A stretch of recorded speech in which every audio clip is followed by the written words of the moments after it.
So I'm Shani Scott, and I am here today for the Real Working Women of East Texas. I first want to say that I'm so proud of you guys. I saw you guys put this together, and I've seen where it has, what it has grown to. So congratulations to you all. And if you are here participating in this wonderful event, congratulations to you as well.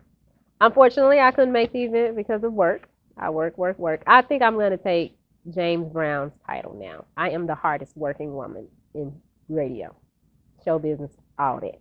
Write that down. Okay. So I got a call and I was asked to speak on surviving. Something that you might not know about me. 4 years ago, um, May 2nd, 2010, unfortunately, I experienced a stroke after I gave birth to my youngest daughter. And the stroke left me in a state where I was blind, um, unable to walk, and unable to read, write, or speak clearly in complete sentences.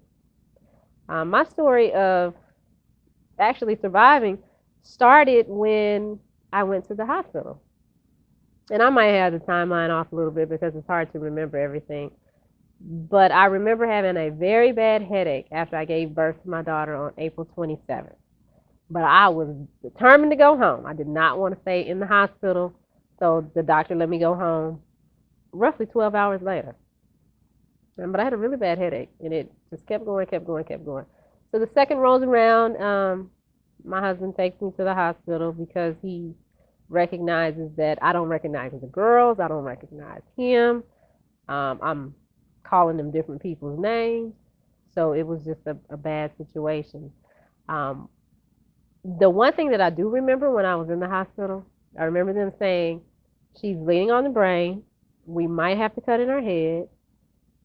And then I remember going under for a long time. Well, it seemed like a long time.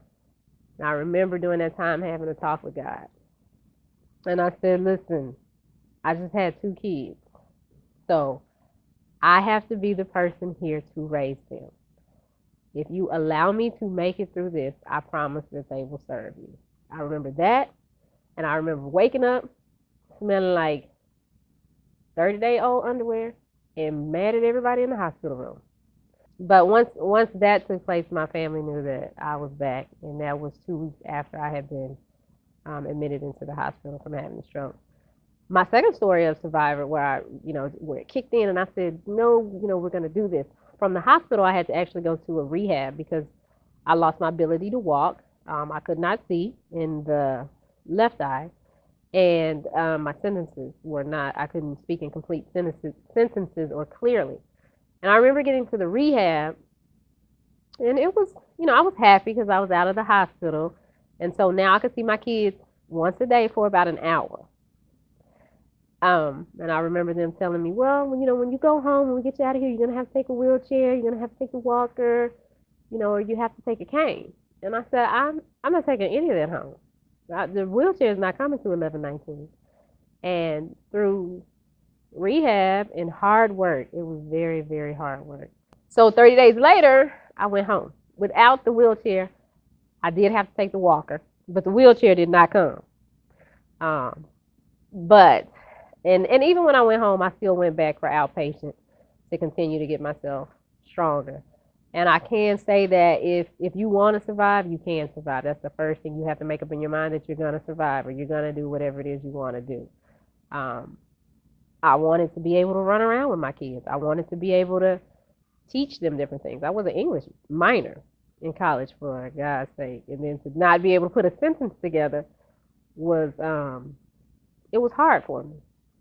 But I worked hard, stayed focused, remembered that I have to do this for my daughters. I also have to do it for myself, and here we are today. I'm running a station, the proud mom of 2 girls that will be attending All Saints, and a real working woman of the United States of America.